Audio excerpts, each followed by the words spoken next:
So, good afternoon, Miss Evelyn. I'm Michael Dulay, the interviewer of the day. So, how's your feeling today? I'm good. Good. So, you're applying a sales manager. Before that, so this is your final interview. Let me ask something. If in your first interview, how, what you felt in the first interview? In my first interview, I felt nervous but excited at the same time. Nice to hear that. So, I have question again. So, you need to answer it again. So, this is your first question. Tell me about the time when you made a mistake.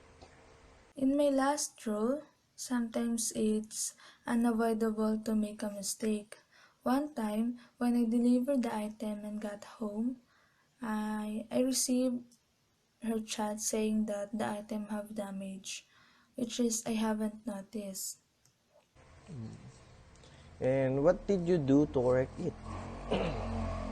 I apologized to her and promised that I will replace the item, and also my boss given her a compensation.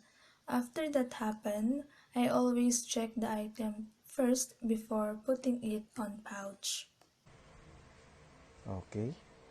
So, tell me about a goal you failed to achieve.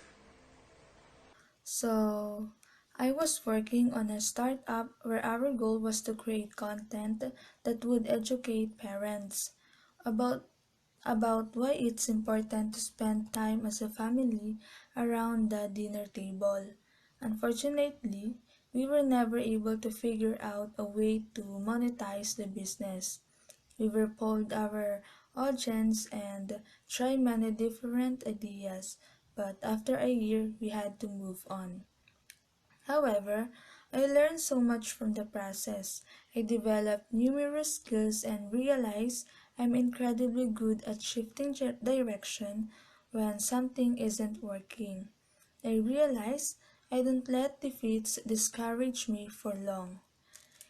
Each time something didn't work, I pick myself back I, and move forward. Okay.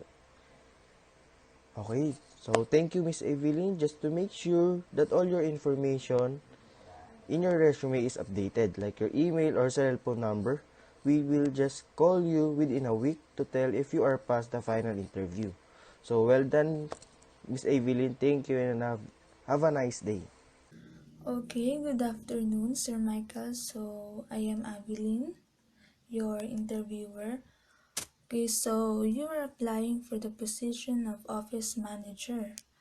Okay, so how are you this afternoon?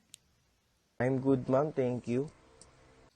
Okay, good. So, what we're gonna do this afternoon is we're gonna take a moment to know some of your experience in your past work. So, here's your first question. Tell me about a goal you set and reach. Because in my last role, I manage all social media content. One quarter, I set a stretch goal to increase conversation to our website by 75%. I broke it down into weekly goals and researched what other brands were experimenting with. I noticed they were using videos and seeing great engagement from their customers. Okay, so how you achieve it? Okay, ma'am, thank you. So I asked my boss if we could do a low budget test, and she agreed. So I produced a video chiefly in-house that doubled the engagement we normally saw on our social channels during the first week. With the new strategy, I not only met my stretch goal, but I also exceeded it by 5%, increasing total conversions by 80% over the quarter.